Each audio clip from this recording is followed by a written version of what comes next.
¿A dónde está papi?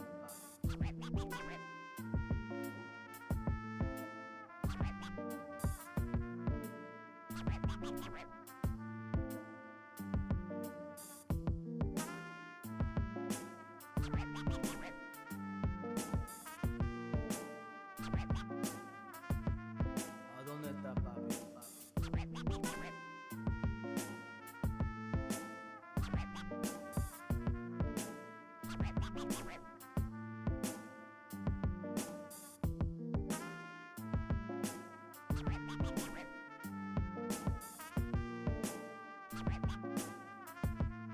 ¿A dónde está papi?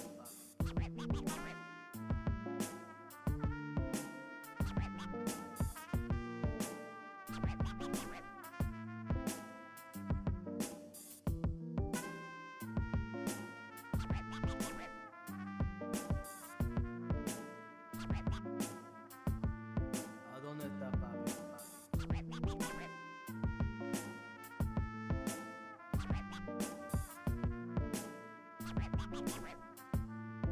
¿A dónde está papi?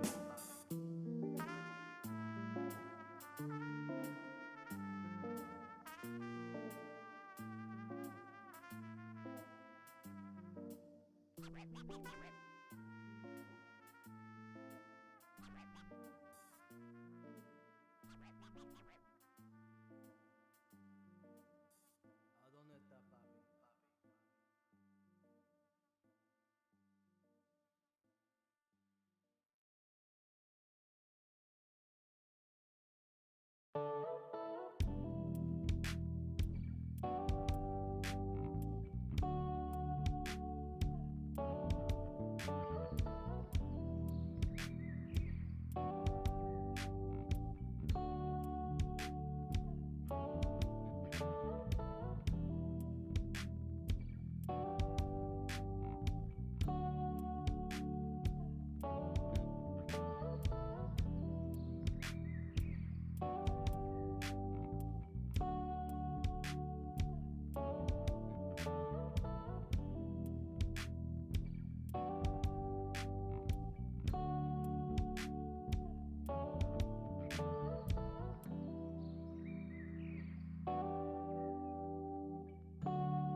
Welcome to the Tuesday stream. I hope everyone's having an awesome Tuesday. Welcome, everybody.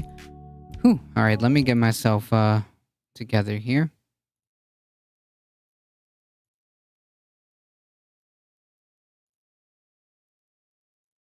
There we go. We have definitely a few things to go through. Oh, and look at that, with a perfect timing.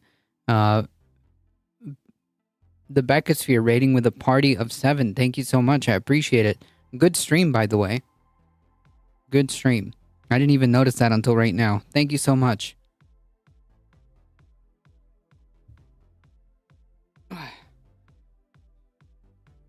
Sorry, folks. I had the cat trying to type all over the laptop, and I can't really have that. Say hello, everybody. Don't be shy.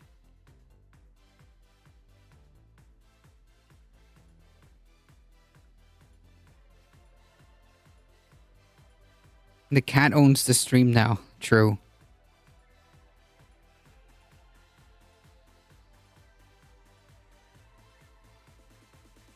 Appreciate it. If you guys are joining from the Beckosphere and you have not seen me before, I am a difficult truth. I do the news, I do the politics, Monday through Thursday around 5 p.m. Eastern time.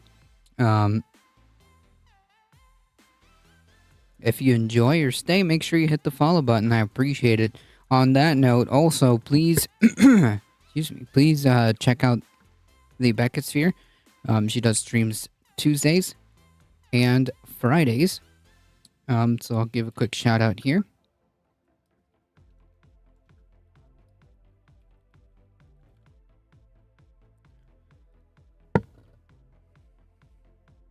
Appreciate that. Whoa.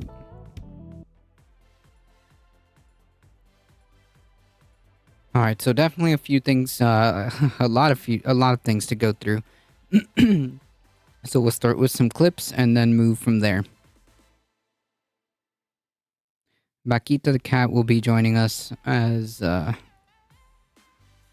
resident cat in studio.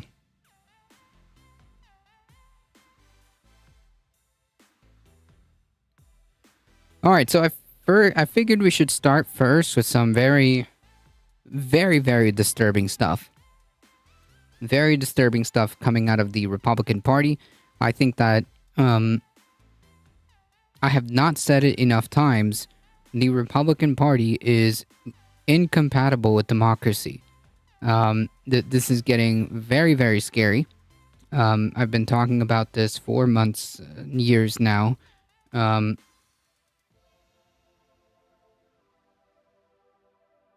But slowly, the thin veneer or semblance of a mask is pretty much non-existent at this point. Why don't we just let them speak for themselves, yeah? Instead of me just rambling on, why don't we let the Republican Party speak for themselves? Yeah? Let's start with the lead candidate of the Republican Party, the current front runner of the presidential election, someone who was president, someone who is the leader of the Republican Party, the face of the Republican Party. Yeah, the frog. Yeah, that's exactly the frog boiling scenario. Exactly. But enough about me. Why don't we just listen to what they're saying? Made them competitive. Today, I'm announcing a new plan to protect the integrity of our immigration system. Federal law prohibits the entry of communists and totalitarians into the United States.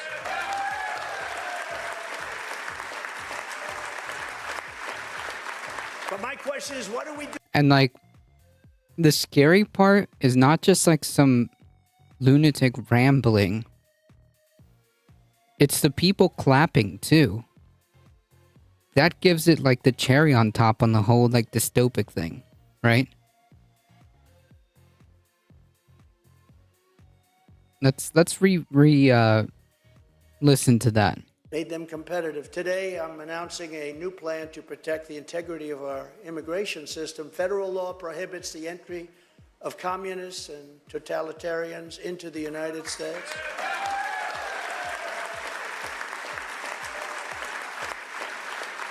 But my question is, what do we do with the ones that are already here that grew up in it?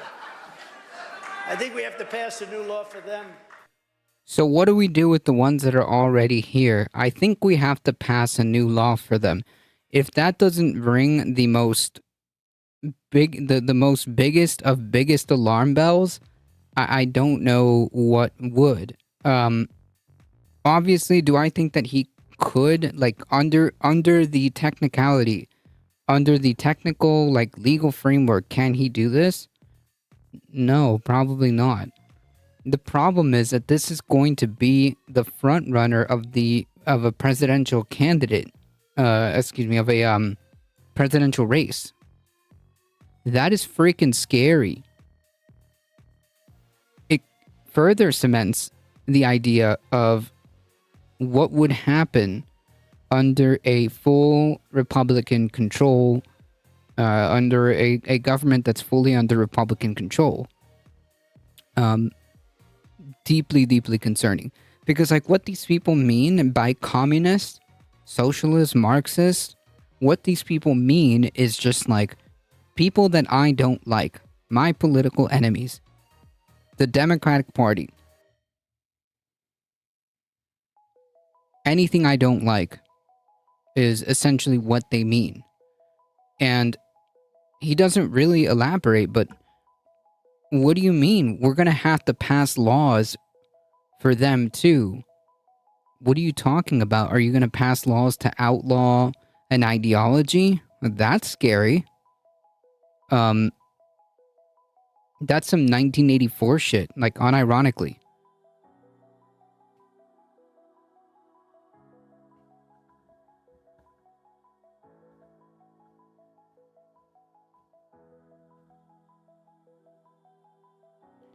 Hey, Michael Hasser, how's it going? How do you know if a person is communist? Are you gonna, like, have secret police monitor everybody? Are you gonna have, like, family members rat each other out, friends rat each other out? How do you enforce that? What are you gonna do with them? Are you gonna put them in camps? Are you gonna expel them from the country? How? Where?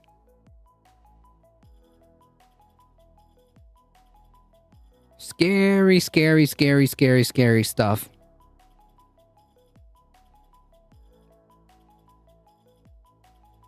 The fact that this is coming from not only just a former president, not only just from a former president, but from the current frontrunner of the Republican Party and the current leader of the Republican Party. This is incredibly dangerous. Hey, Holy City, how's it going? Taxing the wealth, hoarders, equal rights and justice equals communism. Right, everything I don't... Exactly, that's exactly it. Everything they don't like is communism. Hey, Echo Wrestle Dragon, how's it going?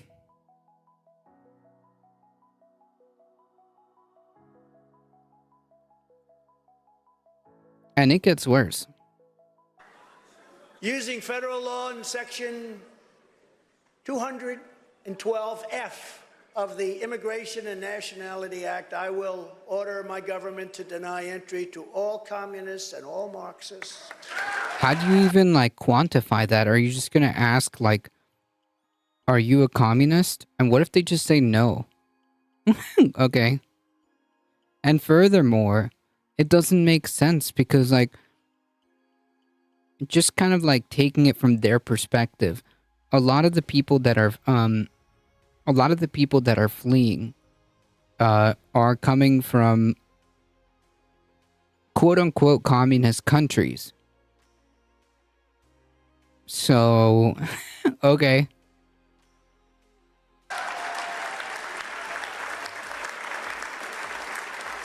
Those who come to and join our country must love our country. We want them to love our country. We don't... I mean, You can be a communist and want the best for want the best for the people of this country, which is the only thing that should matter. So here we kind of have the little like fascistic kind of the fascistic rhetoric talking about the nation. It very nationalistic.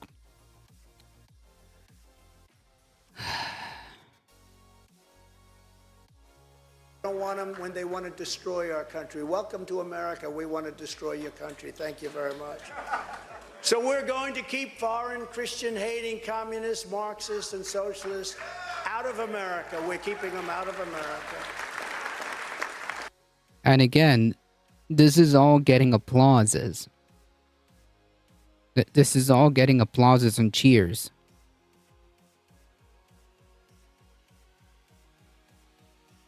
This is very dystopic.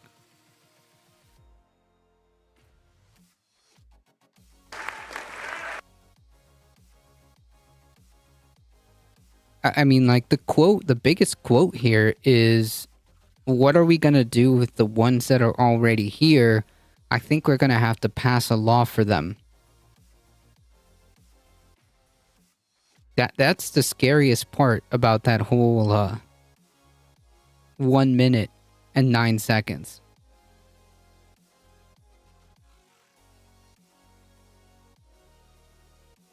Made them competitive. Today, I'm announcing.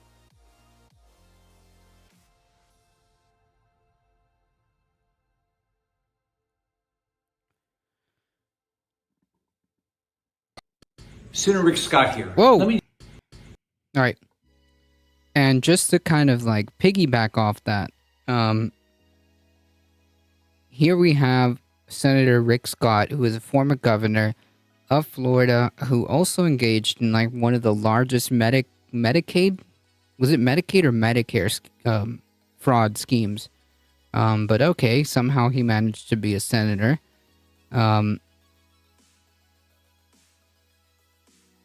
Let's take a look at this clip.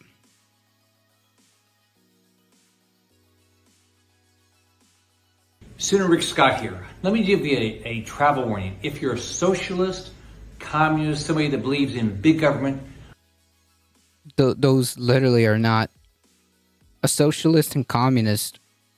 Medicare, okay, gotcha. Doesn't necessarily like mean that you believe automatically in big government. That's not how that works. You see, this guy believes in big government, just not in the ways that you think, or not in the ways that they think. They believe in big government when it comes to invasion of bodily autonomy. They want to be the ones that get to decide what is taught in schools. They want to make and enforce and impose their religion on everybody else. So, yeah.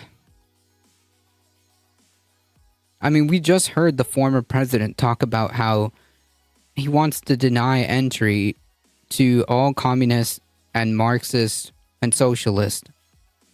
And then he said, well, what about the ones that are here? I guess we're going to have to pass a law for them. Yeah, they want exactly what books to burn. Exactly. They want to use the power of the state to do that. And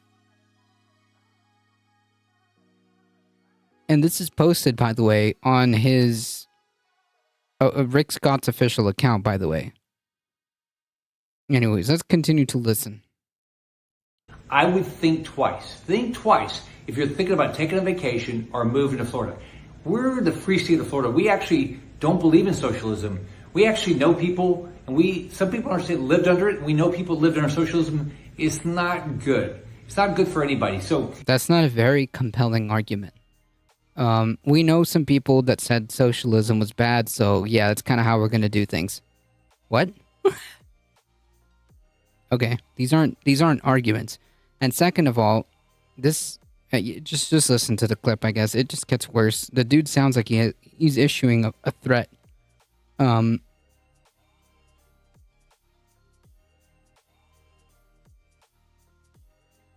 if you're thinking about it, if you think about coming to Florida and you're a socialist or communist, think twice. We like freedom, liberty, capitalism, things like that. No, I don't think you like any of those. I don't think you like any of those, actually. You claim to, but there's nothing free about, like, this guy can simultaneously in one breath say, like, if you're of the ideology that I don't agree with, don't come here. You better think twice, whatever that means. Insert, like, whatever stochastic, terrorism here. Think twice before coming to Florida, but we believe in liberty. Also, we believe in freedom, but you have to accept what I'm telling you. You have to accept my ideology. That's what we mean by freedom. Freedom means that we have no political enemies, and we're the sole arbiters of power. Florida, where woke goes to die. We're the ones that are going to dictate. That's what we mean by freedom. And you don't even believe in capitalism. Your governor, the state of Florida, literally just has a big fight with Disney. And Disney is just trying to make money. That's it. So no, you'll attack companies who don't agree with you because they're just trying to make money. So you don't actually give a shit about capitalism either. Hey BPCL, no, we haven't. That's a big story. That is a huge story. Today, after 4 years... Oh, literally. That's an actual quote. Oh, okay.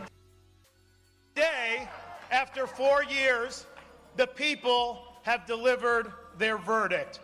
Freedom is here to stay.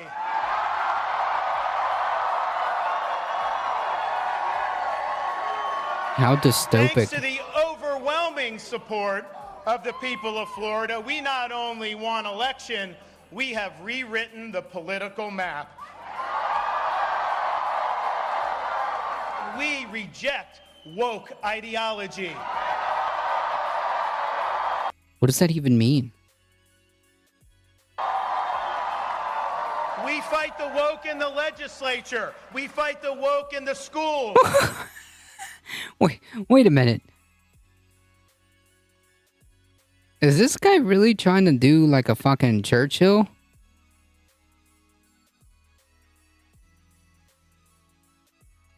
Is this guy unironically trying to do a Churchill? How fucking like sad that he's trying to do like a Churchill speech, fighting this like amorphous and like unidentified ambiguous enemy. We fight the woke and the corporations. We will never, ever surrender to the woke mob. Florida is where woke goes to die. Yeah. Okay. DeSantis' own staff came up with the best definition of woke for the court case: the belief that there are systemic problems in a society that can be solved through policy. Right. That's their official definition that's in the record. Which, if you think about it, holy shit, that's fucking disturbing.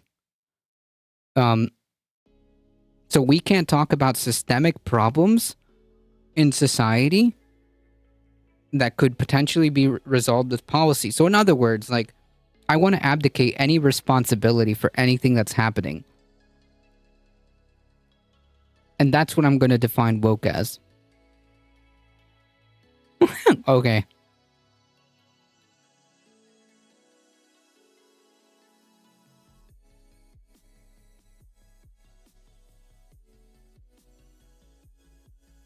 So woke is having an elementary level of understanding of social studies. Exactly.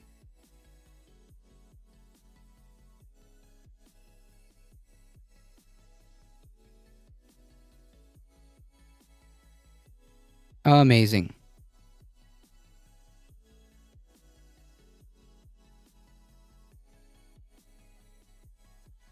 So essentially what we're having here is a thinly veiled threat by Rick Scott,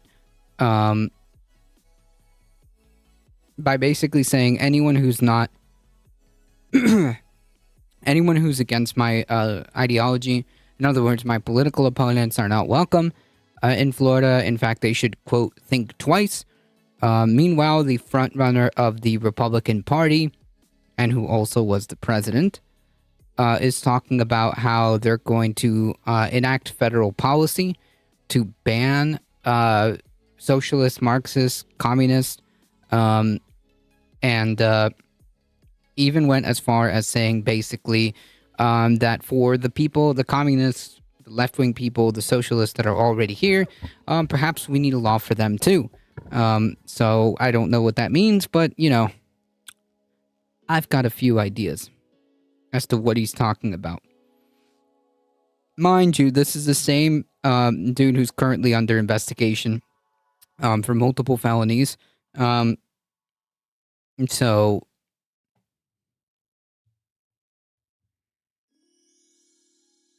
mouse beats rat, true. Like, I can't tell you how big the alarm bells should be ringing after listening to this, after listening to these words coming out of these people. It is incredibly disturbing. And, like, mind you, the way that he's talking here, the way that Trump is talking here is in line with the right-wing, playbook that they have in mind, the plan that they have in mind. I keep going back to the same Chris Rufo quote that he tweeted like not that long ago. It was not even 2 years ago, I think, where he said that if they win the presidency in 2024, they should be ready to do to enact a plan to eliminate. I think the term was eradicate. Was to eradicate left-wing ideology. From the federal at the federal level, when they had like a 5-point plan to attack like budget or whatever, he laid it out in that screenshot. And here Trump is talking about how he's going to use his executive power to ban socialists and Marxists and communists from entering the country, and potentially enacting legislation for the ones that are here. So, I mean, this is very, very disturbing. The Republican Party is just fundamentally incompatible with democracy.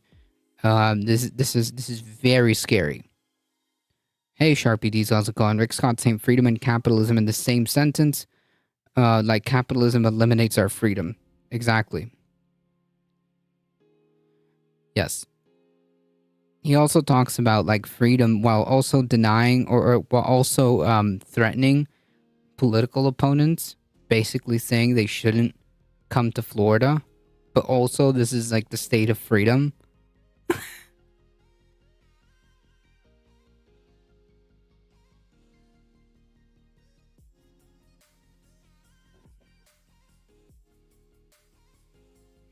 We believe in freedom and liberty.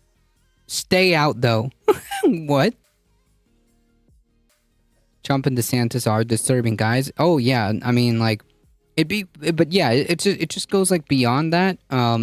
Because, like, individually, like, if these, like, lunatics were just, like, screaming into the void, you know, it'd be one thing. But this one is a senator. This one was the president of the United States and is being applauded and cheered.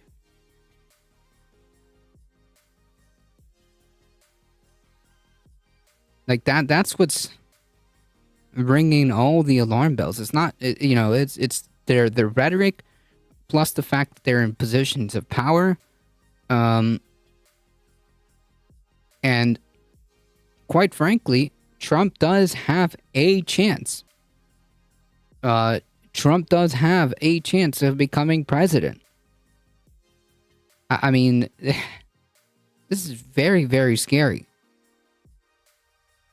Alio with the 11 biddies. Thank you so much. I appreciate it. There's lots of right-wingers on Kick, especially streams. Yeah, it's kind of like why I'm not not really gonna jump on that Kick bandwagon.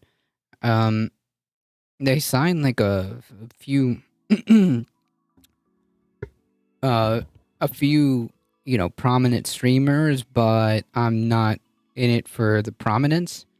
I mean, the fact that like Aiden Ross has a big presence there. I mean, especially like the type of person I'm just not interested.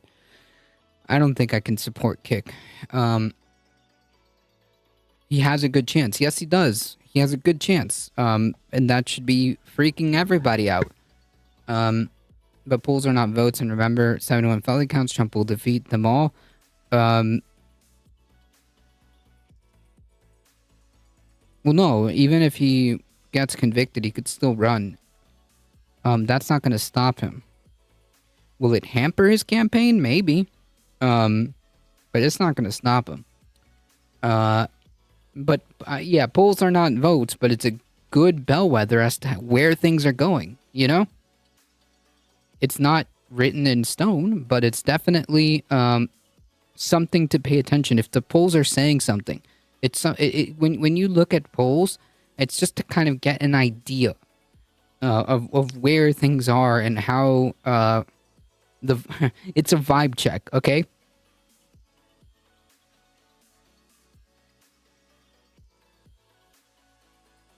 A poll is like basically a more accurate vibe check.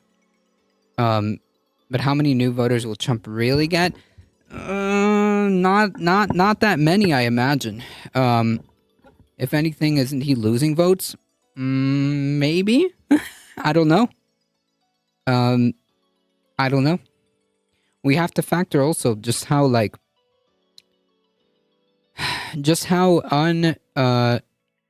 unlikable or unfavorable the Biden administration is currently. Just how unfavorable the Biden administration is currently poll-wise. I mean, it's not good. Okay? A conviction would impede his campaign. Having a pending court case won't do anything. Gotcha. Well, conviction wouldn't really do anything, right? Would a conviction, he could still run for office. He would just be running from jail, right? Whatever that means. The U.S. laws about not voting as a felon should apply to Trump. Well, if he's convicted, then yes, right? That's how that would work. If he is convicted. Gotcha. Okay, a conviction would stop him from making appearances and such. Okay, gotcha. One major poll has Trump beating Biden today. Yeah, and it's not the only one. And this is after all of these the two indictments. Because before there was another poll that was moving in that direction too, even beforehand. So yeah, I would definitely take that into consideration. Of course, polls are not votes, but surely it would ring some alarm bells if you start seeing a Trump candidacy start to pull away in the general election. That would be incredibly disturbing.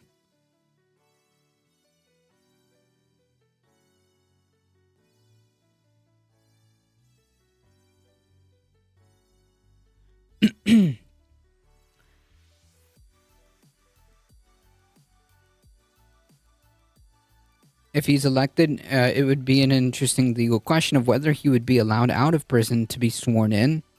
I don't know.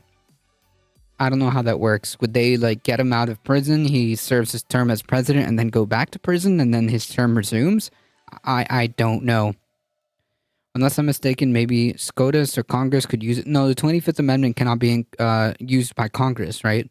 It cannot be used by the SCOTUS. Either. The 25th Amendment is by the cabinet, which he handpicks. Right? Is that how that works? I'm pretty sure it's the 25th Amendment is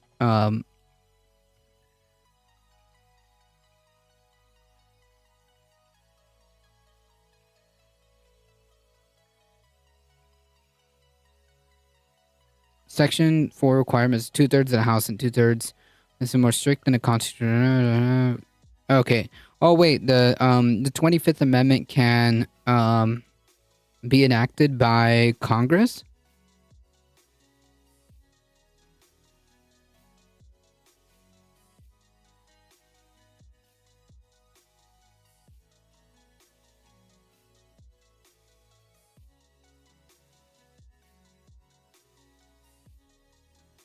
Trump has fired many people from government testifying against him. Yeah, so I think that, yeah, I don't think the SCOTUS can just 25th Amendment him. I think Congress can vote in a supermajority, but that's not happening. So no, they're not going to remove him. It hasn't happened. Yeah, that would be some weird legal gray zone. Trump has fired many people from government testifying against him. Yeah, I mean, he's just going to fill his cabinet positions with yes men. So that's not... 25th Amendment is not going to give me very much confidence. The point being is that he does... he does have the possibility of winning. That's where I was getting at. The point being is that he absolutely has a chance of winning. The 25th Amendment Section 1 clarifies that the enumerated situation the vice president becomes president instead of merely assuming powers. Oh yeah, no, this is that's just the first part to declare that the who gets the presidency after, you know?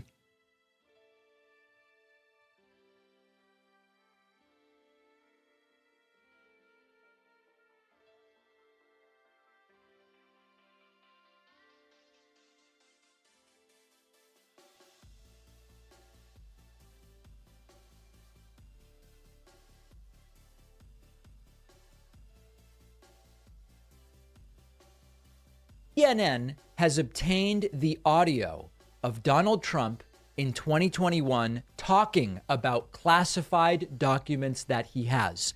This audio, which I'm going to play for you, contradicts many of Donald Trump's recent claims during interviews about classified documents.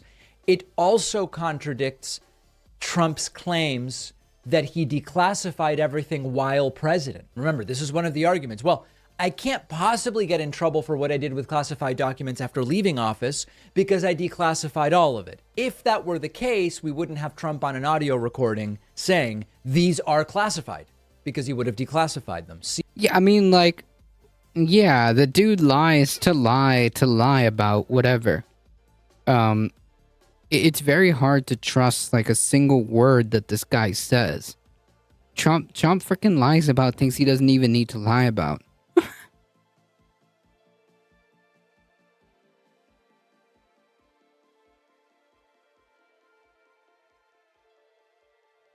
And now, we're gonna have to see the right wing twist themselves into pretzels, to try to justify this, even though there's little audio of him doing this. CNN exclusive. CNN obtains the tape of Trump's 2021 conversation about classified documents. Let's just play it. This first aired last night on Anderson Cooper's program. It is extraordinary. And at the top level, it is notable for two reasons. Number one, it exposes Trump's crimes. Number two, it exposes Trump's lies. And of course, they are, in many cases, interwoven. Bad, sick people. That was your coup, you know, against you. Well, it started right at the like beginning. when Milley's talking about, oh, you were going to try to do a coup. No, they were trying to do that before you even were sworn in. That's right. Trying to overthrow your election. Well, with Milley, let me see that. I'll show you an example. He said that I wanted to attack Iran. Isn't it amazing? I have a big pile of papers. This thing just came out. Look. This was him. They presented me this. This is off the record. But Okay, so Trump first says this is off the record. Yeah, like, so basically what he was saying is that I guess what it sounded like is like, oh, they wanted to pin me as the dude that was gonna attack Iraq, but here, Iran, but here, look at the classified documentation of like sensitive, information. Okay. Wouldn't this give them the evidence they need to search Bedminster, New Jersey? Maybe. That's not indicative of anything related to the classification status of the documents. So far, no issue. Let's continue. They presented me this. This was him. This was the Defense Department and him. We looked at some. This was him. This wasn't done by me. This was him. All sorts of stuff. It's pages long. Look. Wait a minute. Let's see here. Yeah. I just found, isn't that amazing? This totally wins my case, Except it is like highly confidential. There's a secret information. But look at this. You attack, and Hillary would print that out all the time, she'd send Private email. she'd send it to Anthony Weiner, the pervert. Please print. By the way, isn't that incredible? Though? Yeah. I was just saying, because we were talking about it, and he said he wanted to attack Iran and what. These are the papers. This was done by the military, given to me. I think we can probably, right? I don't know. We'll have to see. Yeah, we'll have to try to Declassify. figure out See, as president, I could have declassified. Yeah. Now That is critical. That is critical. I can't, but this is Yeah, classified. now we have a problem. Now I can't. I mean, like, it's pretty much. I think it's pretty much like self-explanatory, right? I'm pretty sure I heard there's a little stuff missing. Still stuff missing. Yeah, I think I heard something of that nature too. Trump has not said who the choice of VP is. I don't think it matters, to be honest. He could literally pick anybody. It's AI. There we go. That's the angle. It's AI. Trump said, as president, I could have declassified it. And a staffer says, yeah, and laughs. And then Trump says, now I can't, but this is still a secret. Why would you say you could have declassified something if you did declassify all the documents? Whether Trump is now claiming he telepathically declassified, whether Trump is claiming that there was any default declassification that happens when he takes something, it doesn't matter what mechanism he cites for declassification, as bogus as those methods may be. He says right here, this is still secret. I could have declassified it, but now I can't. Let's listen to the last few seconds. But this is Yeah, now we have a problem. Isn't that interesting? Yeah. It's so cool. I mean, it's so. We here I have. It's so cool. Look at all like these sensitive documents. Jesus. Oh man, this guy. I think he's done. This, like, in any other like rational world, this would be open and shut. As it goes through the process.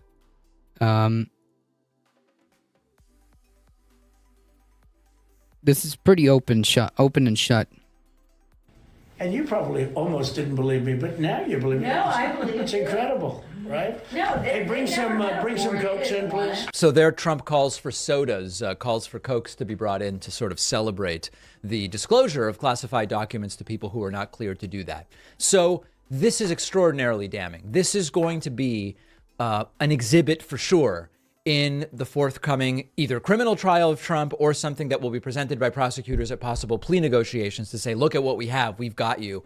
You might be better off taking a plea. Now, not only is it abundantly clear that this is part of the criminality, it's also important to understand that Trump, with absolutely no hesitation whatsoever, no qualms, no reservations at all, regularly lies about this stuff. True. The soda? Are we sure? Here is Donald Trump in that whacked out interview last week on Fox News with Brett Baer, which was covered while I was away, saying there was nothing to declassify because these were newspaper stories and articles. that he had and was showing people. But of course, we know that that is a lie. Here is Trump with a totally straight face, as straight as Trump's face can be, lying to Brett Baier. I couldn't do could but have that wasn't a declassified it. document, Brett. There was no document. That was a massive amount of papers and everything else talking about Iran and other things. Yeah, so wait a minute. How could you, if they were just like newspapers, why did you feel the need to say this is off the record and talk about how you could have declassified something, but now you can't? If these were supposedly newspaper clippings or whatever. I mean, like, whatever. By the way, folks, I'm gonna go over the first clips again, because I think it's incredibly important to kind of reiterate where we are here. So definitely, I'm going to go over the first clips. No documents. It was newspapers. A type of new classified newspaper. There you go. And it may have been held up or may not, but that was not a document. I didn't have a document per se. There was nothing to declassify. These were newspaper stories, magazine stories. Okay. Right. If there was nothing to declassify, then why did you say it was still a secret? And that you could have declassified, but now you can't. You gotta pick one, man. Jesus. It is abundantly clear. Folks, I mean, I know that we on the left have a problem. And the problem is when we see something like this, we say, this is it, folks. There is nothing that these people can come up with now to explain this away. And then they come up with something. They go, no, Trump misspoke here or he misspoke there. Trump thought the document was classified, but it really wasn't. It was just Trump's mistake. They will always have some way to try to weasel out of it. Right. But we don't care about that. What we care about is what is going to happen in a court of law, because these are now legal proceedings. These are legal proceedings. Trump says to Brett Baier, these weren't classified documents. In that conversation, remember, that interview was before the audio leaked. The interview was pre-audio leak. Trump says, I was showing people newspaper articles. In the audio recording released by CNN, Trump is clearly referring to documents from the Department of Defense. He's not saying, look at what they wrote in the New York Times or whatever. He's clearly referring to government documents, and he knows that they are classified, that he didn't declassify them as president. Rule of law, no lock him longer up. declassify them as an ex-president, and that it is not something that he should be showing people. This is evidence of exactly the criminality with which Donald Trump has been charged. Make sure you subscribe to the YouTube channel, my friends. In May. Yeah, and of course, this also is going to matter when it comes to like the obstruction charge too, because it shows that he knew that the documents were classified, so he did everything in his power to obstruct that investigation, because he knew he was done. He knew he was cooked.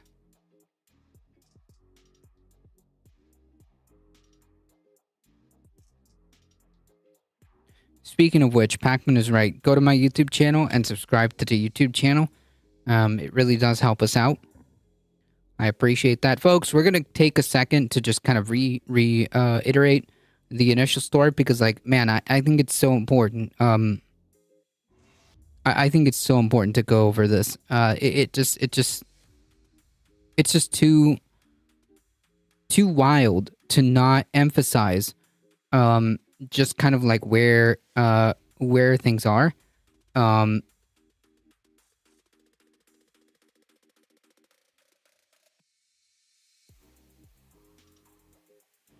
Hold on.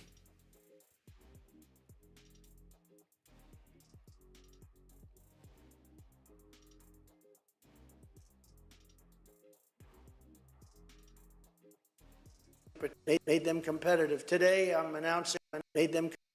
Here is the former president calling for the banning of Marxist, socialist, communists from the country, and then he says that maybe we should do something. We should write a law about the ones that are already here. I mean, like this cannot be stressed enough.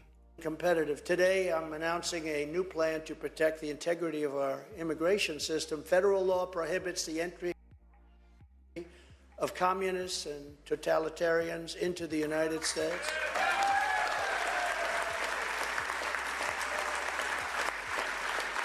But my question is, what do we do with the ones that are already here that grew up in it? I think we have to pass a new law for them. Using federal law and... I think we have to pass a new law for them. Yeah. I don't think, like, this is emphasized so enough that I'm probably going to end up... I'm probably going to have to end up, like, playing it again before we go. Because, like, this is incredibly disturbing. This is unbelievably disturbing. This is ringing all the alarm bells. This is raising all the red flags. Man, this effing Cole. Yeah, no, this is bad. This is very bad. This is very, very, very bad.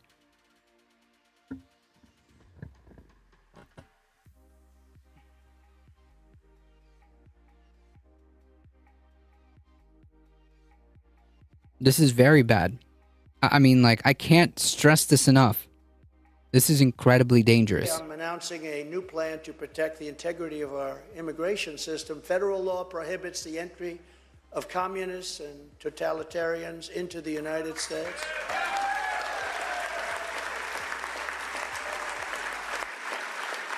But my question is, what do we do with the ones that are already here that grew up in it? I think we have to pass a new law for them. Using federal law in section 200. And, like, I think what's also, like, more dystopic, as I was saying earlier, is the fact that these people were cheering and clapping.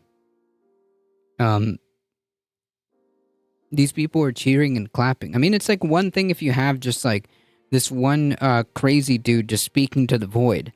But it's another when you have people applauding this. He's a fucking Nazi. It's Nazi shit. But where's the anti-Trump laws? All right, MAGA won't allow them. Well, yeah, there's no, you know, the left, it isn't engaging in this behavior. Can you imagine? Can you imagine if, like, Joe Biden came on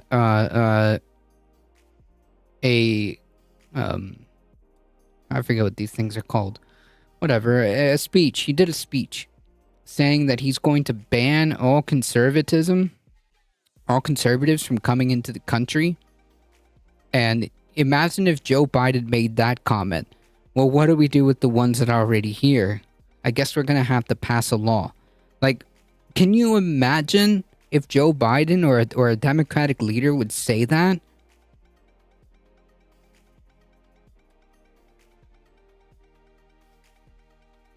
F of the Immigration and Nationality Act, I will order my government to deny entry to all communists and all Marxists.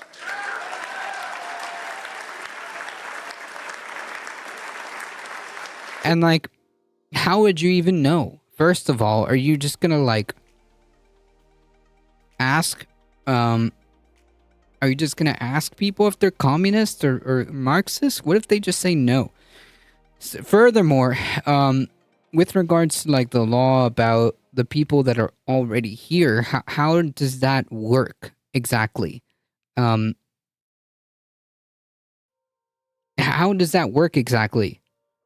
Are you going to make laws where your neighbors are going to have to spy on you? Are you going to expand the security apparatus? The security state? Because that's what you would have to do. Ironically, becoming the totalitarian government, ironically becoming the totalitarian ideology you are claiming to ban. Because it's really you. It's really you. You're the totalitarian. You're the fascist. You're doing the fascism, bro.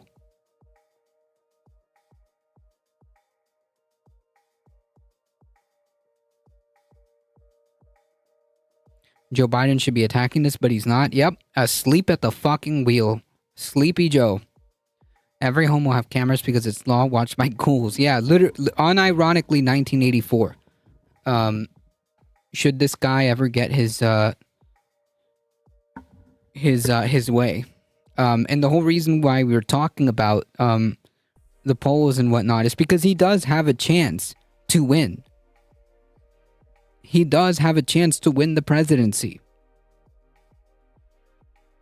That's what's scary about this. You have a very strong contender, a candidate who's most likely going to win the nomination, and who has a very good chance of winning the election, saying things like this. This is deeply disturbing. And everybody should be talking about this. This is the same guy whose party, along with him and his legal team, tried to overturn the election. This is the guy who not only was president, but also is very, very, very, very strong in terms of likelihood. This guy inspires this extremism because he embodies it. He embodies it and emboldens it.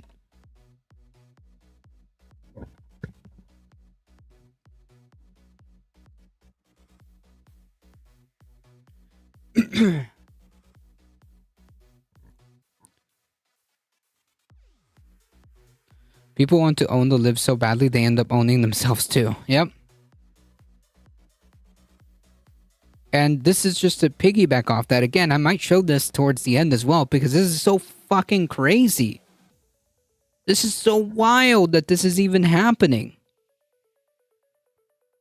That these are words being uttered by the former president and current Republican frontrunner, the face of the Republican Party. Senator Rick Scott here. Let me give you a travel warning. If you're a socialist, communist, somebody that believes in big government, I would think twice. Think twice if you're thinking about taking a vacation or moving to Florida. We're the free state of Florida. We actually don't believe in socialism. We actually know people, and some people in our state lived under it. We know people lived under socialism. It's not good. It's not good for anybody. So if you're thinking about it, if you think about coming to Florida and you're a socialist or communist, think twice. We like freedom, liberty, capitalism, things like that. Imagine in the same breath, you start talking about freedom. And you start talking about how, just like somebody else pointed out, you in the same breath, you talk about freedom and capitalism. Those are antithetical to each other. Not only that, how are you supposed to say that you are for freedom and liberty while saying to your opposition, just don't fucking come here? Literally, we don't want you here.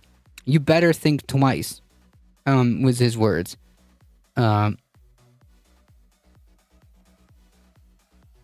You better think twice.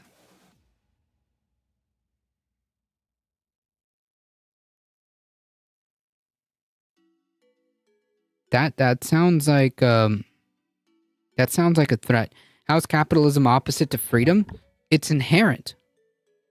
How do you think capitalism works? You're not free, really. It's an illusion. Capitalism is antithetical to freedom. It takes away your choices. This is your choice under capitalism. Either you sell your labor or you starve. You don't have a roof over your head. You cannot get health care if you do not have money. That is not freedom. That is not freedom. If you're under a system that requires you to be tied, like your healthcare tied to your job, or you have to pay, that doesn't sound very freedom to me. And also, the way jobs and corporations are structured are inherently not very freedom conducive, right? because you don't have any real choices here. It's all top down. It's all centralized top down. So you don't really have much choices at all. That's not how this works. Well, I live in the UK, so I get free healthcare, but I do get your point about the US healthcare. Okay? So, yeah, capitalism is inherently hierarchical and top down. It's literally centralized control. That's it. I don't understand how you can't see this. If you understand my point about healthcare and being tied to your job is a problem, then I mean, the same thing goes for education, your house. Capitalism is inherently exploitative, not conducive to freedom when you're actively rewarding the most greedy, morally bereft people on the planet. Exactly. Not only that, like it's just like it's not the entire system is top down. There's no democracy going on. There's no democracy going on in a traditional capitalist setup. When you're at your job, when you're at your corporation, you don't get to choose what happens. You don't get to choose or even a say in how your workplace operates.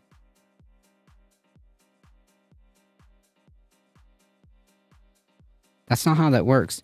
Unions help to kind of level the playing field and kind of provide some kind of platform of stability to try to level the playing field.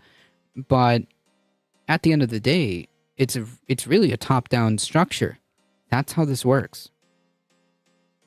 Anyways, Bob Commander, how's it going? Look at them make socialism sound so bad because these parasites would ship bricks when people are truly free. Exactly. They're not interested in that. They're actually not interested in freedom or liberty or even capitalism because they'll turn on that shit too. They see a corporation supporting like LGBTQ people because it helps them make profit, and they'll immediately turn on them. So they don't even give a shit about capitalism or whatever. They don't care. They have no principles, no beliefs other than power. That's it. The only thing that they care about is having that control under their hands to enact their will. That's it.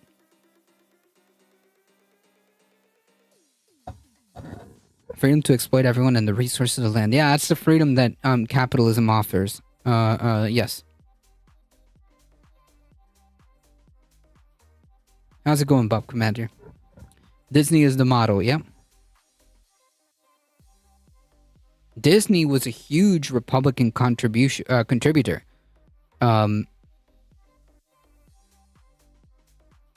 Disney was a huge Republican contributor, but all that happened because they dared to, voice their opinion on something that they disagreed on. If I pay other people to work for me, then I have freedom, but because not everybody should be equal. Yikes, dude. Yikes. What a cringe fucking take, dude. Maybe you should have some introspection and rethink those words, because holy shit, that is fucking wild. If you think that this is like a good system to be like, yeah, if I pay other people to work for me, then I have freedom, but what about the other people? So you're saying that other people shouldn't be free, it's just you. So inherently, you're just like this fucking ghoul. You don't actually care about freedom. Then they should rise to the top as well. They can't. That's not how capitalism works. Why do all these people who fucking try to defend capitalism, why do they not like understand how the system works? They stand a system they don't even understand. Capitalism doesn't work that way. Then how did I do it? By exploiting people. The way you become an incredibly wealthy person, okay? I'm not talking about like, a mom and pop shop, although those are very exploitative. Sometimes even more so. But anyways, if you want to become a Jeff Bezos, there's a lot of exploitation that is required. There's a lot of people you have to fuck over. And the fact that you think that because people are there, you give away the game, right? So you are okay with you having freedom at the expense of whoever. It doesn't matter, because you just admitted it. You need other people to have that. You just gave away the game.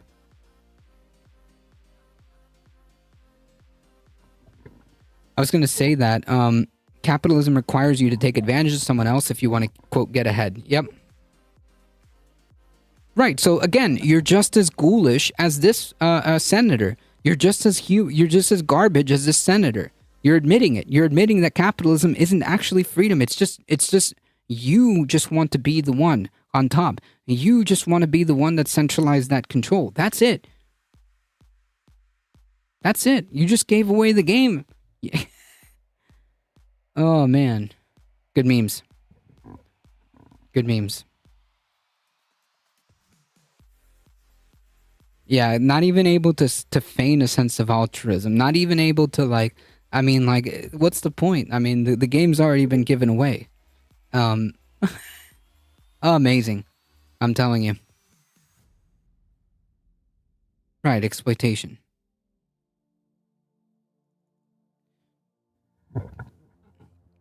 Wage slaves.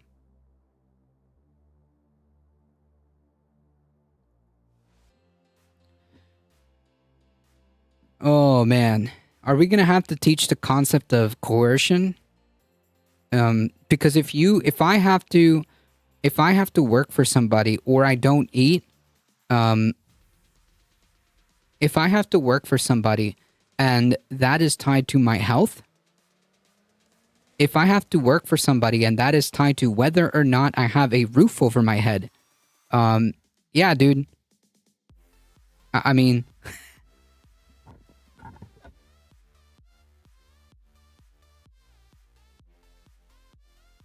And on top of that, even within that confine of where I work and what I do, I don't even have a say. There's not even like a democratic system within that institution to be able to say like we should do things a certain way because this is how we operate. Like we don't have a voice. Not really. Not really. That's not how capitalism works. I mean, well, you know. I don't have to explain this to you. You explain this very well to the entire chat. You explain this very well to the entire chat. It's like we have mental health services to help people deal with living under capitalism. No one ever questions whether the systems we've built for capitalism to function are actually good for the human species. No, we talk about this alienation, atomization, and how capitalism exacerbates this.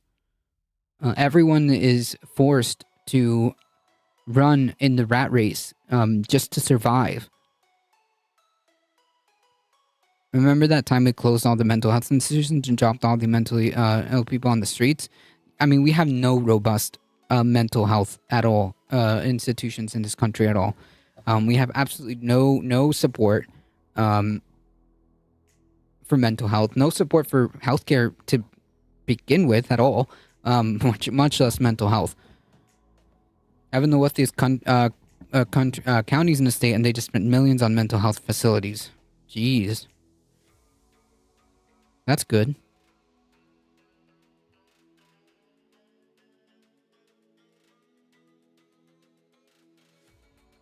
Anyways. What a fucking ghoul.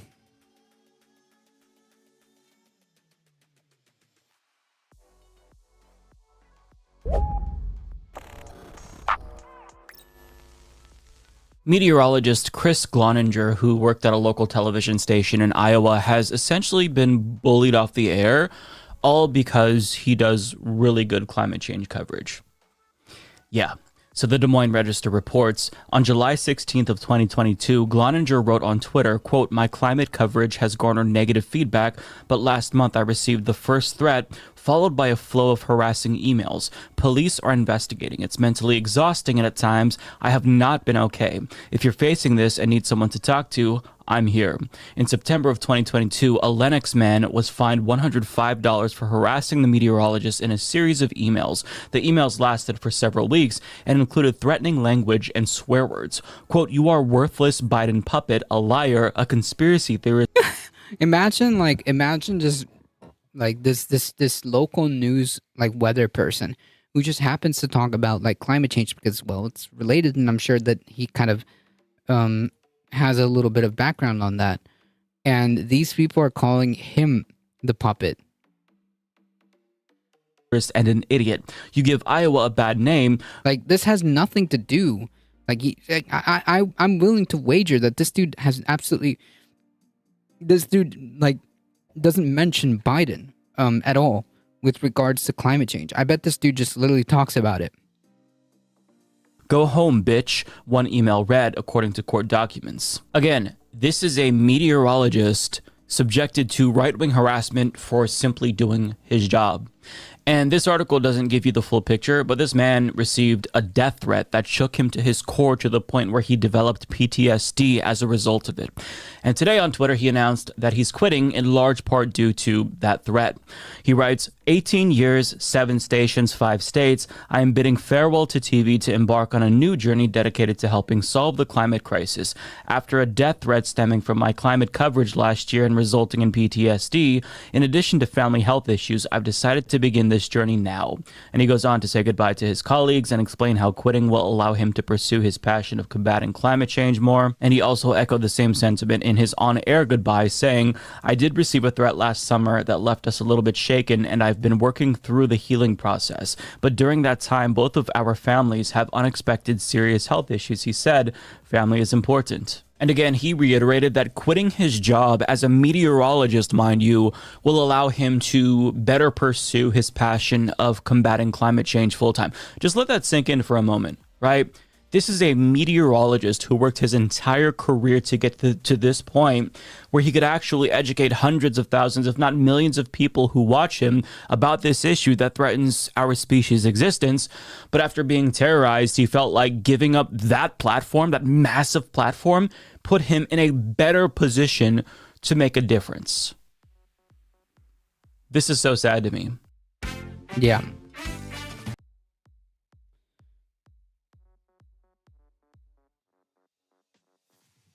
Come on. There's so many people that are profiting from throwing crap at climate change, and they're okay with that. Oh yeah, 100%. 100%.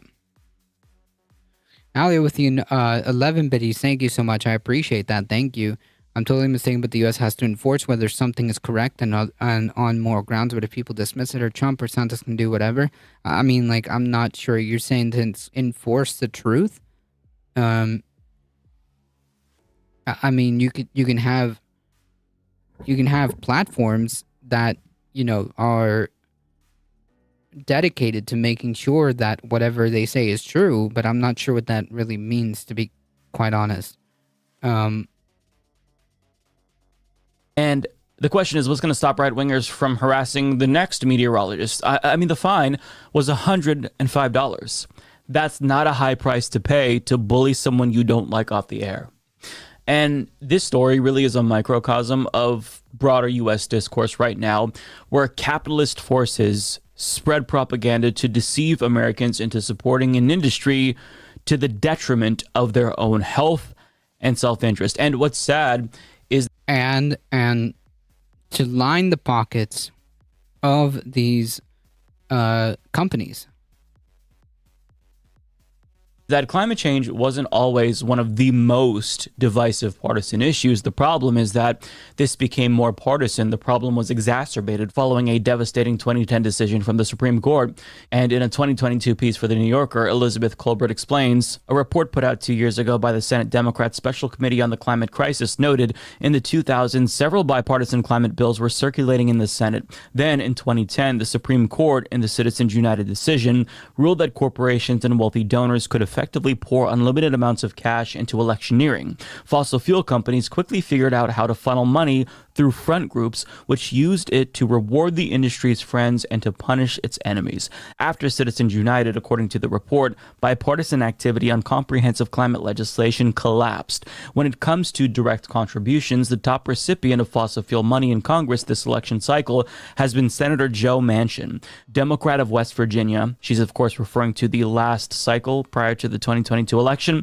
Among the top 20 recipients of oil and gas money are 3 other Democrats, Senator Keir Kyrsten Sinema of Arizona and Representative Henry Cuellar and Lizzie Fletcher of Texas. The rest are Republicans. So this is why things are the way they are.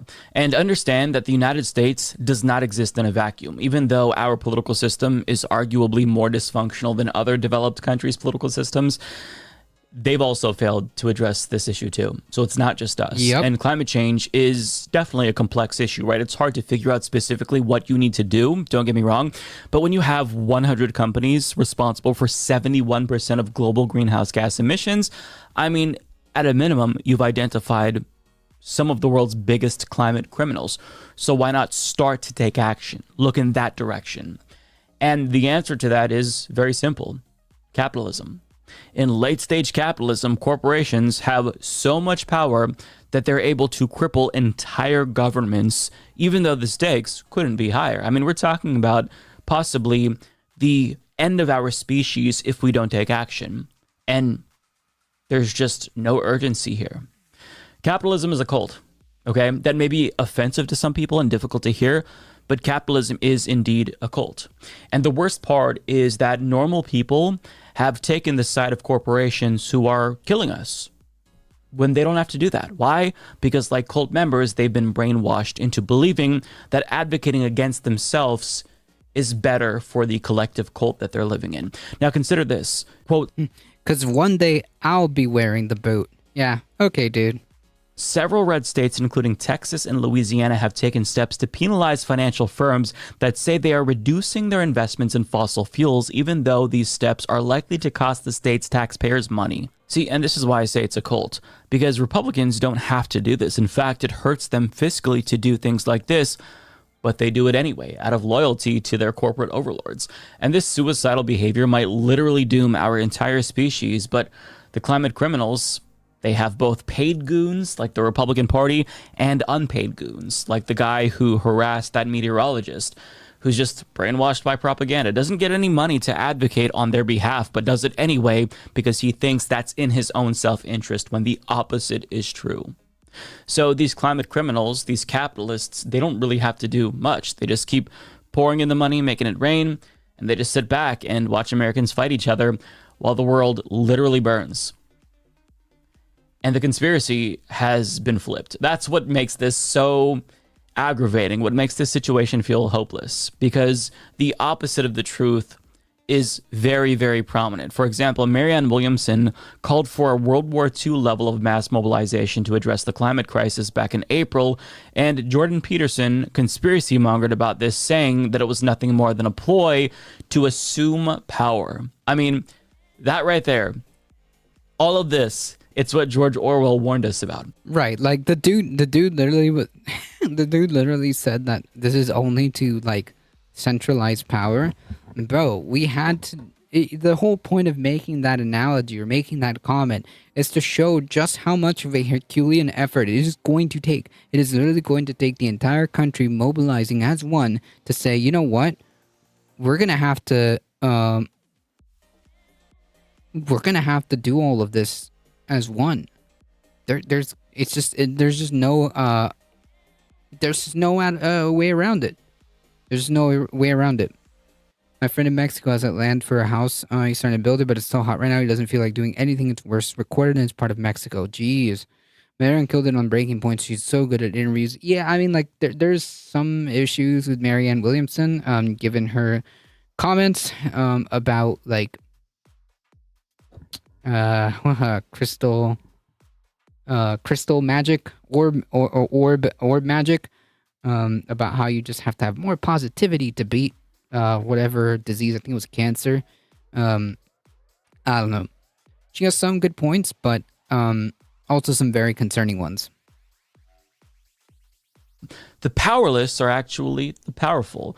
The real climate conspiracy is that the scientists are the ones lying, not these fossil fuel companies, so that way they can continue to profit off of the destruction of our planet. No, it's the scientists. They're the ones who are lying.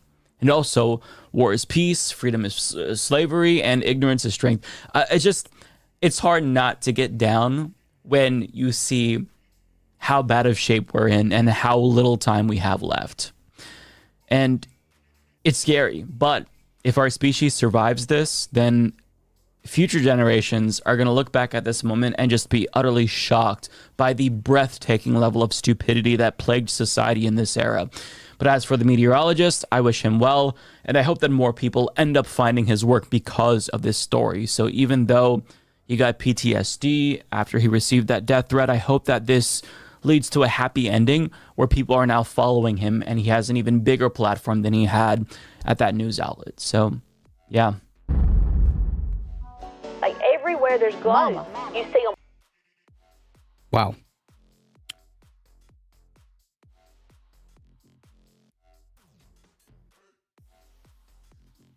Yeah, that was an insta ban. I'm not even gonna give that the time of day.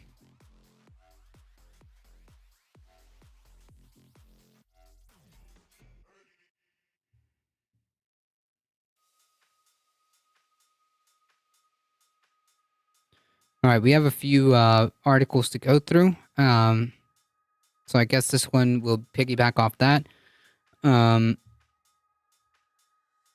EPA closes civil rights investigation into Louisiana pollution. In a setback for environmental justice advocates, the Biden administration has closed a civil rights investigation of two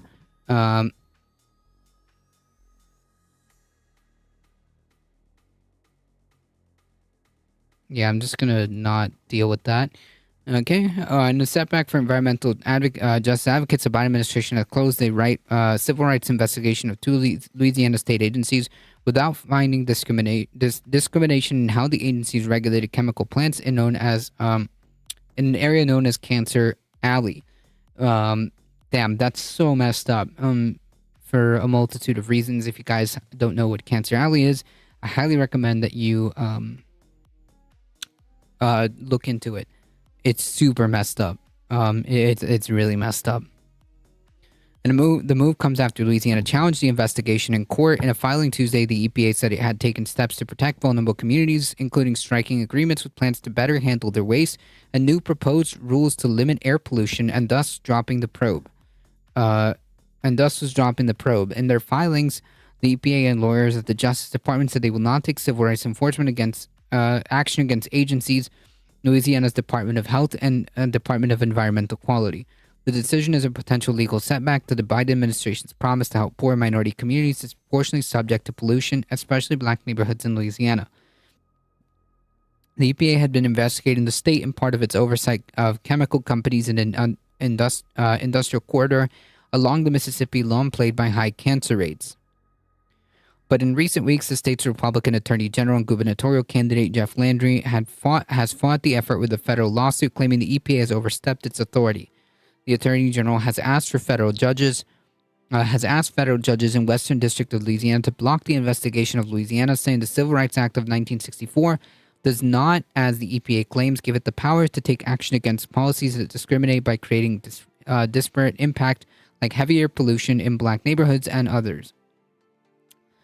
The type of legal authority has been rarely invoked, but became a key part of Biden's strategy. It sought to do a first ever effort to address how much more likely minority communities are to be subjected to toxic waste and industrial pollution. In addition to the Louisiana investigation, the efforts included civil rights cases against Houston over illegal dump sites in black and Latino neighborhoods, and against an Alabama county for neglect and inaction over risks to black residents from raw sewage.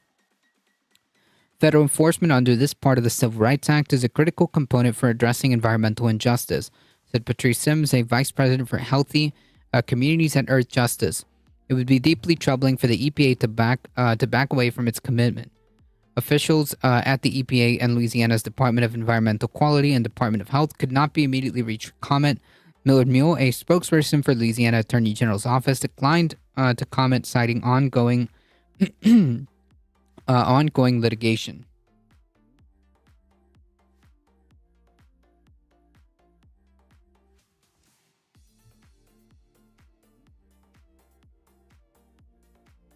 While President Biden has made big promises on prioritizing environmental protection, his EPA has often been hamstrung by federal courts. The Supreme Court in the past year made major rulings against the agency's power to protect wetlands and to regulate power plants' contribution to global warming. President Trump's legacy of appointing conservatives throughout the lower courts has further left environmental advocates pessimistic about the chances of novel legal initiatives the chances novel legal initiatives have of surviving court challenges. The EPA investigation examined whether the state's Department of Health did not provide proper assistance to black residents on how to reduce exposure to pollution from a neoprene facility operated by Denka, a Japanese chemicals firm. And it was reviewing the State Department of Environmental Quality permitting of facilities in St. John the Baptist and St. James parishes, and elsewhere, including a controversial $9.4 billion complex proposed by the Formosa Plastics Group. Earlier this year, in a separate but related action, the Justice Department sued Denka and tried to compel it to curb emissions of chloroprene, a carcinogen, according to the EPA, and that case is still ongoing. Yeah, pretty big L here. Pretty big L on the Biden's EPA.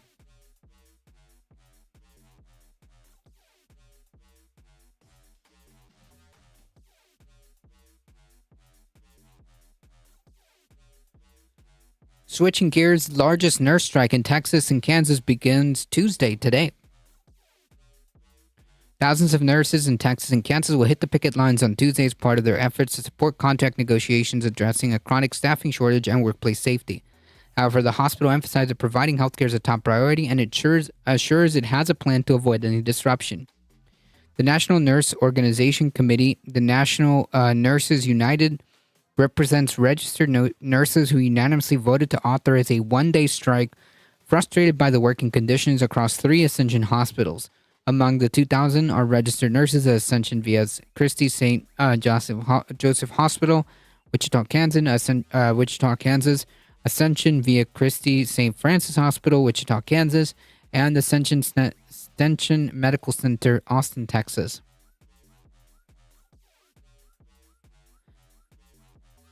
Hello, person who has been banned from quite a amount of channels.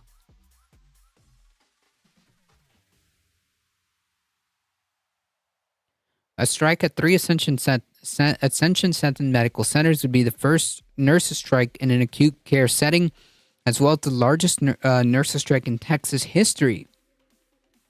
According to the release from the National Nurses Organization Committee / National Nurses United, the strike will start at 6:45 a.m. on Tuesday and last 24 hours, excluding a 3-hour heat break in the afternoon.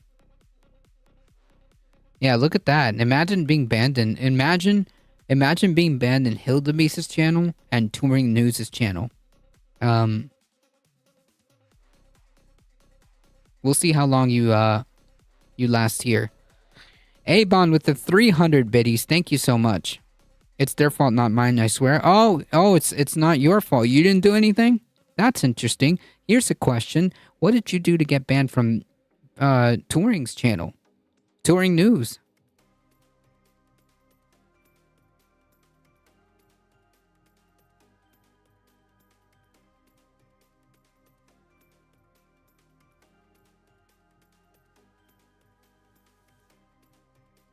I've got no idea who they are, and it was a long time ago.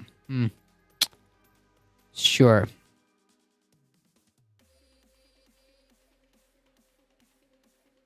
What did you do to get banned in Hildebeest's channel? Or is that a long time ago, too?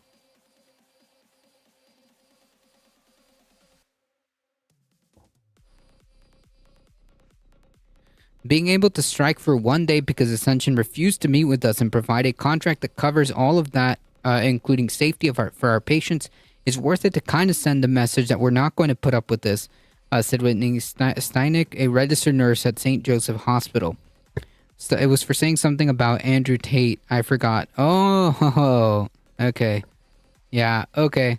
I don't know why you would even say anything. The only reason you would get banned for saying something about Andrew Tate is if you're like literally supporting somebody who's currently under investigation for sex trafficking and rape. So yeah. Hey, Surfer McGrady, how's it going?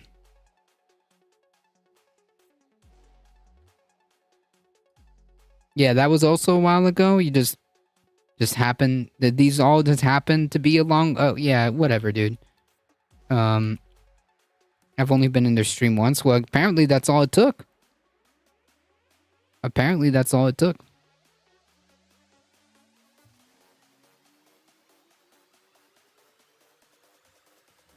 Driving home, that's good.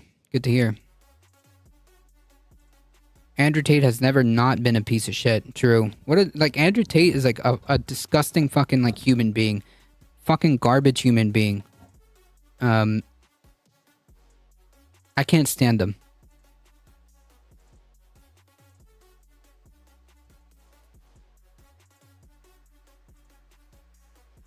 Can't stand him.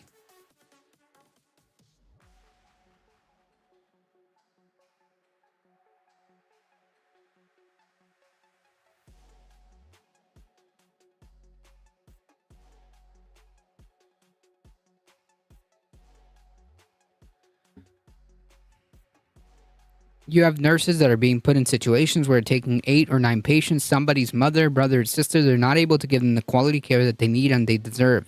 She said, I like his views on work ethic and discipline. Personally, I find it helpful in my life. You don't need Andrew Tate to say that, like, you don't need Andrew Tate for that shit. Besides, like, I wouldn't look to him for as a role model in any way, shape, or form. Okay? If that's who you look up to because of, quote, work ethic, what work ethic are you talking about? And why do I need Andrew Tate to tell me about work ethic and discipline? I don't need that shit. Okay, I don't need him. I did martial arts for quite some time.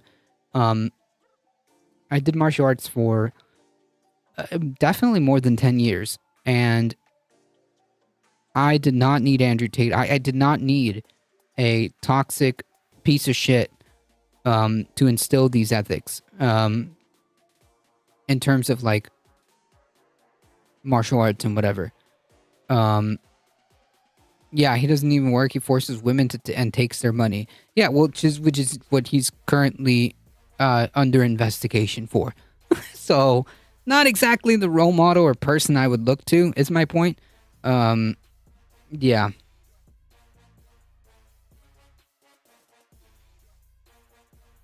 Anyways.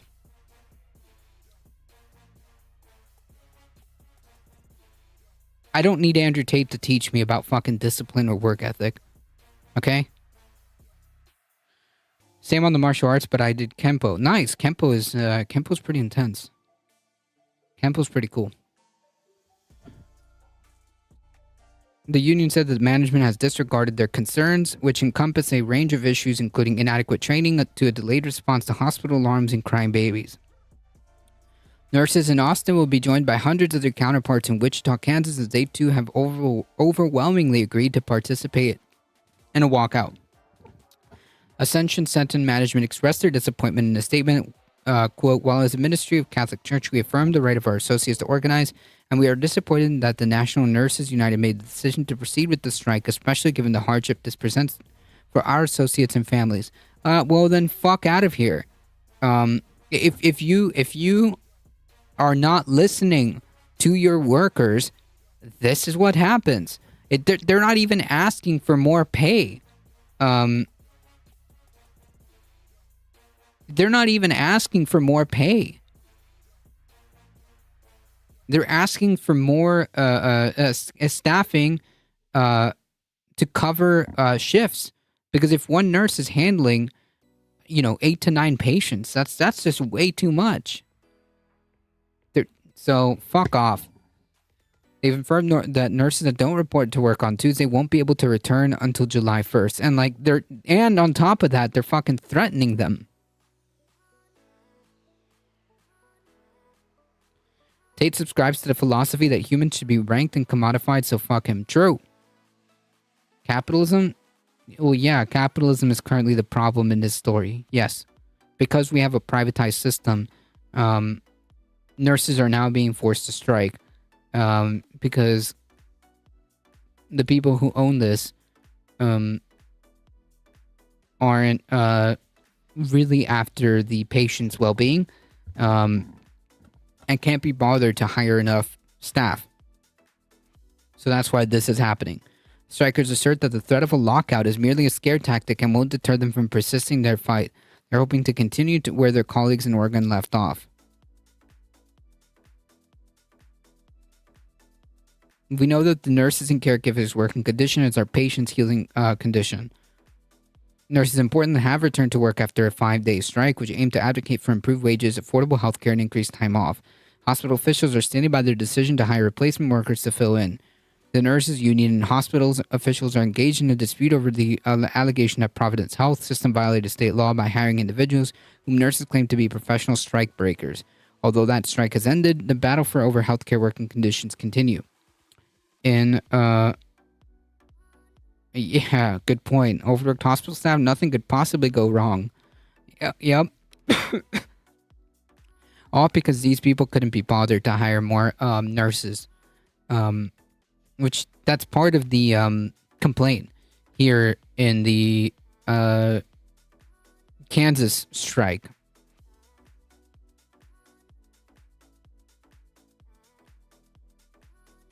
In the case of the nurses' strike in Texas and Kansas, they're confronting Ascension, which happens to be the largest systems in the nation. It was highlighted in a December investigation by the New York Times that staffing shortages were a result of years of employee cuts, prioritizing financial gains over adequate staffing levels. Damn. Surprise. Surprise.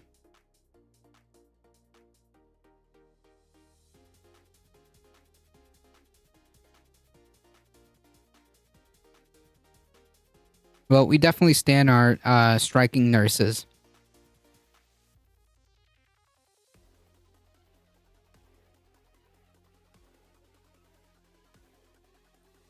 All right, folks. The story. One of these stories of today. The Supreme Court in a shocking decision. Which I have to eat my hat on that one, because I certainly thought that they were going to rule the other way. But yeah, I'll definitely eat my hat on this one. The Supreme Court rejects broad state legislator power over federal election rules.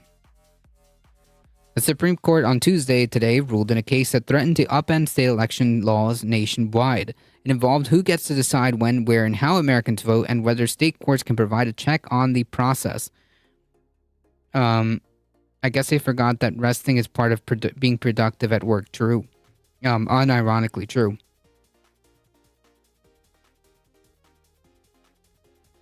In an absolutely stunning turn of events, in a 6-3 decision by Chief Justice Roberts, rejects a broad interpretation of the so-called independent state legislator theory, which was garbage to begin with, but at the time that this was making its way to the Supreme Court, quite frankly, and given like their recent decisions at that time, I was beginning to be incredibly worried, but I'll gladly eat my hat on this one. I'm glad to be wrong. In my prediction as to how they were going to vote. I'm glad to be wrong here. A court ruled against Republican lawmakers in a dispute over a North Carolina congressional map, because like what we were talking about yesterday was like this idea, this concept. The Republicans in North Carolina did not want you, or I guess the people of North Carolina, to have recourse in these in the way they do districting, because they want to consolidate that control. And if this would have worked,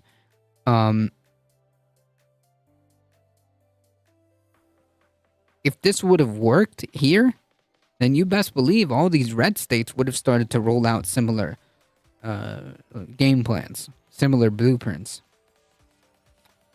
I think it's political. They have lower payroll ratings than the IRS. Oh, man. I mean, maybe, but it's the right move. It's the right move. Roberts was joined by Justice, and like this doesn't even this doesn't even bode very well, because the dissent was none other than Clarence Thomas, Gorsuch, and Alito. The dissent was was none other than Thomas, Alito, and Gorsh. Coincidentally, the biggest spotlight is on Clarence Thomas and recently, I think, Alito. So yeah, Roberts was joined by Justices Sonia Sotomayor, Kagan, Ketanji Brown, Jackson, Brett Kavanaugh, and Amy Coney Barrett. In Moore v. Harper, the justices were asked to reinstate the state legislator's gerrymandered vote map after the North Carolina Supreme Court struck it down for violating the state constitution. And like, this is what they wanted to do. They wanted to take away your recourse to dispute these maps. At the heart of the case was the controversial legal concept of the, quote, independent state legislator theory, which contends the election clause of the U.S. Constitution provides state legislators alone the power to govern federal elections unencumbered by traditional oversight from state constitution, courts, and governors. I mean, like, that's fucking scary. That's ludicrous. That you would have no recourse, no checks and balances on that. No, thank you. No, thank you. Election and democracy experts warned that the theory, if adopted in its most extreme application, would have a dramatic impact on how elections are run and voting rules are written in the U.S. The guy who likes beer seems to be the new swing vote on the Supremes. Yeah, who would have thought? The Supreme Court on Tuesday rejected this theory, with Chief Justice Roberts writing the election clause does not insinuate these state legislators from the ordinary exercise of state judicial review. Justices Clarence Thomas, Neil Gorsuch, and Alito dissented. In interpreting the state law in this area, the state courts may not so exceed the bounds of ordinary judicial review as to unconstitutionally intrude upon the role specifically reserved to the state legislators by Article 1, Section 4 of the Federal Constitution, Roberts rule. But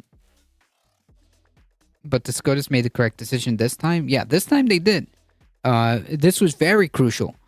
This was actually very crucial. So this is a W. This is a W, definitely. In their dissent, Justice Thomas and Gorsuch and Alito argued that the case should have dismissed, given the state-level developments. The North Carolina Supreme Court, under a new Republican majority in April, reversed its previous ruling, said that the gerrymandered maps were illegal. This is a straightforward case of mootness, Thomas wrote. The federal defense no longer makes any difference in this case, whether we agree with the defense, disagree with it, or say nothing at all. The final judgment in this litigation will be the exact same. It doesn't matter. Fuck off. It doesn't matter.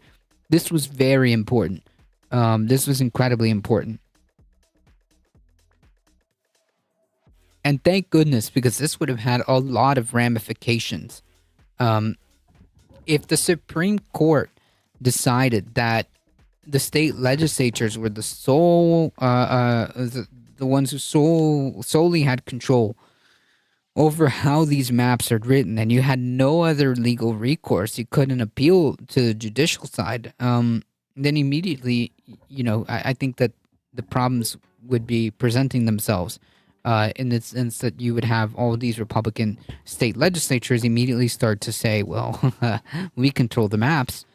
We are the ones that are going to essentially control federal elections. End of story. Which is why, make no mistake, which is why they were pushing this. This is why Mitch McConnell spent his time shoehorning 300 and something federal judges. This is why McConnell did what he did to get those Supreme Court justices on the court. Like that, make no mistake. They certainly tried, and they certainly put the pieces to make it as favorable for them as possible. But in this case, thank goodness.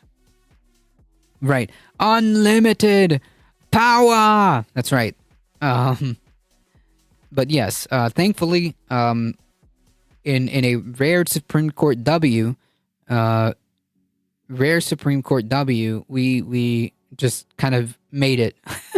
By the skin of our teeth, we made it. So that's good.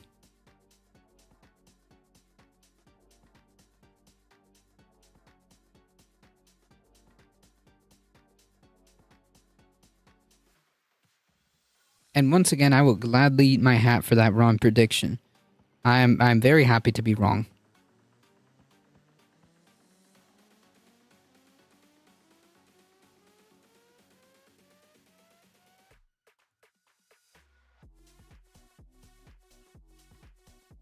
You love to see it, don't you, folks?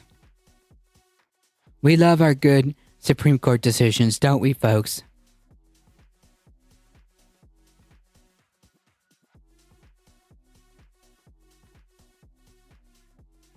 Are we doing British villain? British villain cliches? No, this was from Star Wars, right? Emperor Palpatine, unlimited power. Yeah, I don't have the ability to even get close to that voice. No way.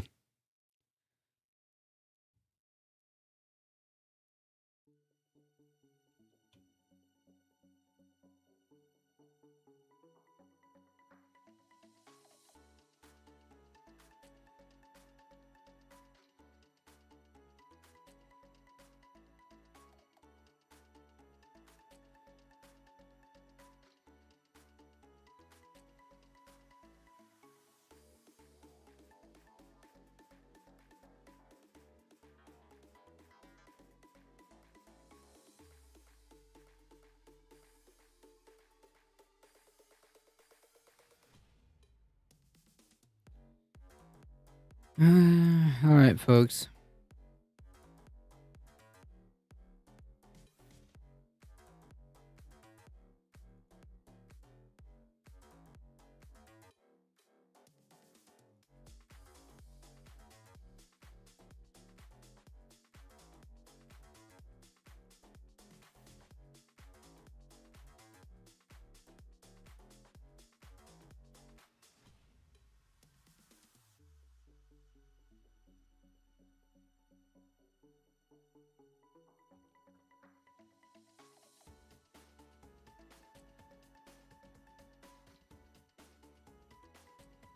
All right, we're gonna go over this video one more time. To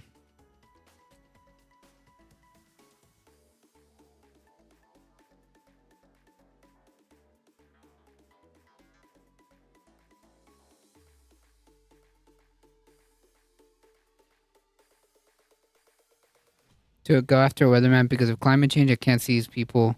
Can't these people get a hobby or something? True. You would think.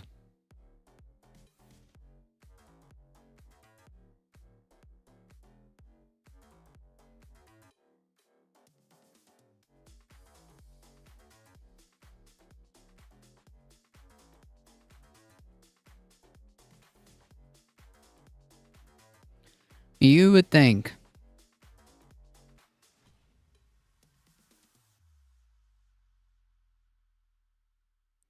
All right, folks.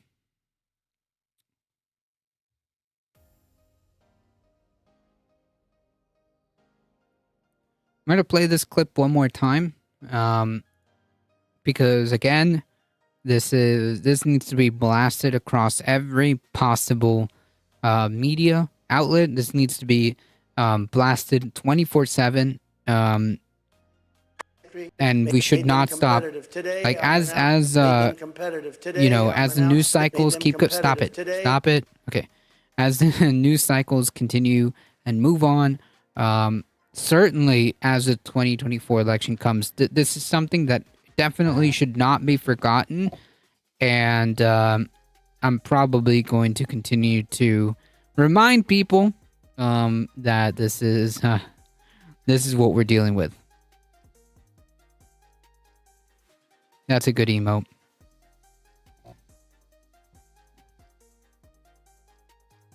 Made them competitive. Today, I'm announcing a new plan to protect the integrity of our immigration system. Federal law prohibits the entry of communists and totalitarians into the United States. It's the cheering that gets me. It's the cheering. Well, my question is, what do we do with the ones that are already here that grew up in it? I think we have to pass a new law for them. Using federal law in Section 212F of the Immigration and Nationality Act, I will order my government to deny entry to all communists and all Marxists. Just got back? Oh, wait. No, you need to hear this. It's important. Made them competitive. Today, I'm announcing a new plan to protect the integrity of our immigration system. Federal law prohibits the entry of communists and totalitarians into the United States. Which is totalitarian in and of itself. But my question is, what do we do with the ones that are already here that grew up in it? What do we do with the ones that are already here? You rate Trump out of 10? Fascist. That's how I rate him. We have to pass a new law for them. I think we Using have to federal- pass a new law for them. Yeah, does anyone know how many people are there? Because Trump will overdo the speeches because of court cases. I don't know, but the fact that this guy is getting cheaters and is on, this cable outlet, Biden isn't a fascist. Biden's a lot of things, but not a fascist. Trump is a fascist. Law in Section 212F of the Immigration and Nationality Act, I will order my government to deny entry to all communists and all Marxists.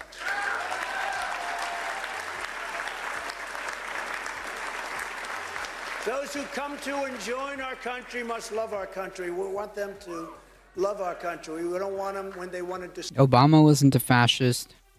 Bush, not as overtly. Clinton, definitely not a fascist. So what's the point here? Destroy our country. Welcome to America. We want to destroy your country. Thank you very much. So we're going to keep foreign Christian-hating communists, Marxists, and socialists out of America. We're keeping them out of America.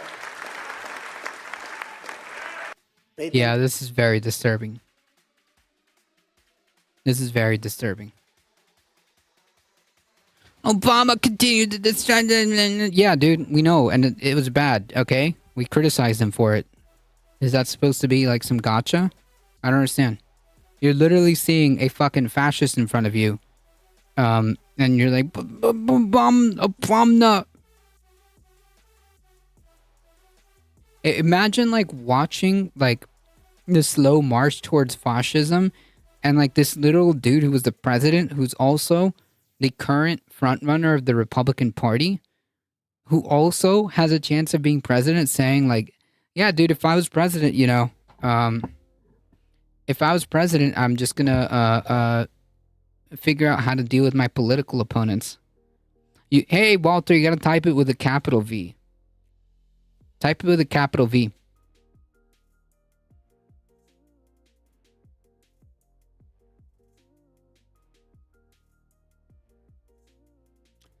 I know this guy's a scumbag, but he hit a new low. I was a little surprised he went that far. He definitely has no limits. No, he doesn't. He's a fascist. That's unironic. Like that's unironic. It's pretty unambiguous. At this point, I mean, like there's no denying it. There you go. See,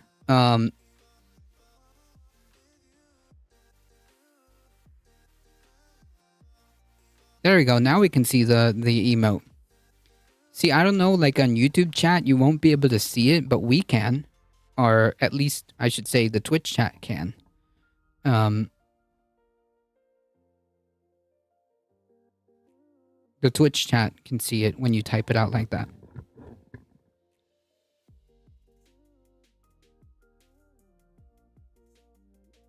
Yeah, look, and now they're responding with their own Bakita emotes. There you go. Look at that. Anyways, scary stuff. Scary stuff. What do you most dislike about Trump? And what I don't like anything about Trump. I don't like fascists. There's nothing to like here. It's just bad.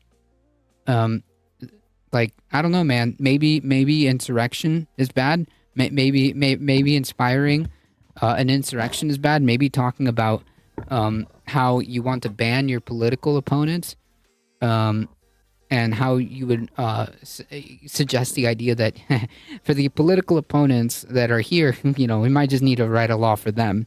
Like, Jesus Christ. The fact that you even have to even make this comment is just asinine. But whatever. It's a question I'm searching as well. No ratings yet. Wait, question?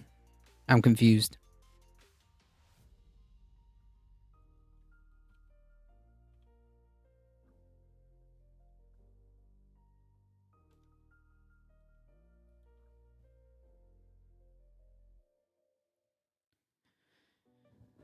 What an asinine question. There's nothing to like here. It's just bad. Donald Trump was in New Hampshire speaking at another event. Oh, gotcha.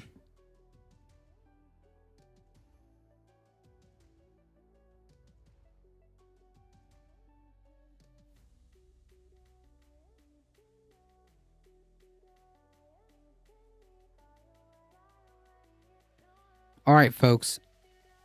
I have to get going. If you guys enjoy the content, don't forget to hit the follow button. It really does help me out. And if you guys have a moment and want to head over to the YouTube channel and hit the big red subscribe button, it really does help us out. Spread the word far and wide that this is the chillest place to be. For the news, for the politics, we're here Monday to Thursday, 5 p.m. Eastern Time. Again, guys, if you enjoy the content, don't forget to do all the awesome stuff. What about him pulling the mask off and exposing legacy media for what they are? No, not really. He didn't do that. He didn't really do anything of the sort at all. But okay, still a fascist. Still a fascist. Still threatening a totalitarian regime. No, thank you. No, thank you. No, thank you. No, thank you. Like, I don't know, dude. The fact that like you would even make that comment. The fact that you would even make that comment, like exposing you mean like the Lugenpress? I know a certain weird person in the 30s that said the same thing. He threw the idea of fake news in the public conscious. I could be wrong. You're 100% wrong. Take a wild guess at who was one of the first people to introduce the idea of fake news. What do you think? Like who was one of the first people? Do you know what the term Lugenpress is?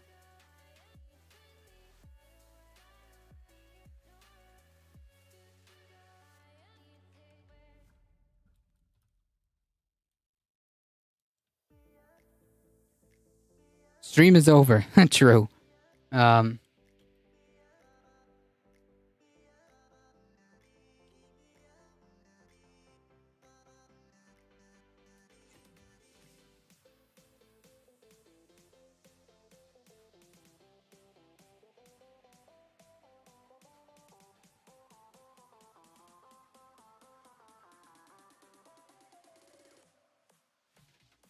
Yeah. Anyways.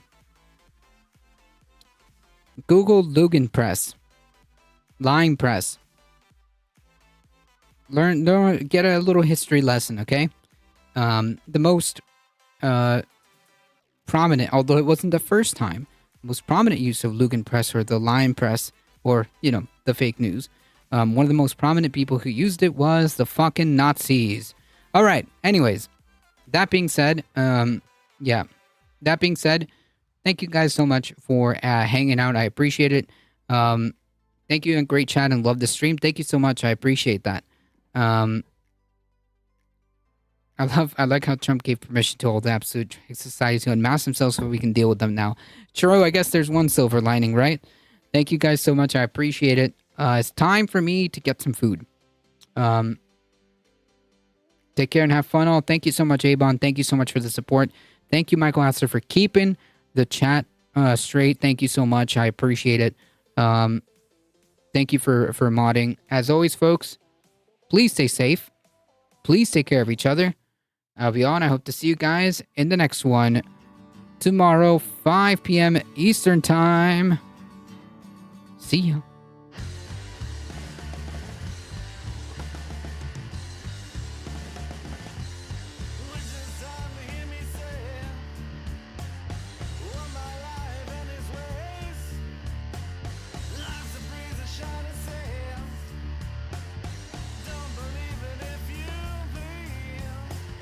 All right, folks, we're heading out in 5, 4, 3, 2, 1. See ya.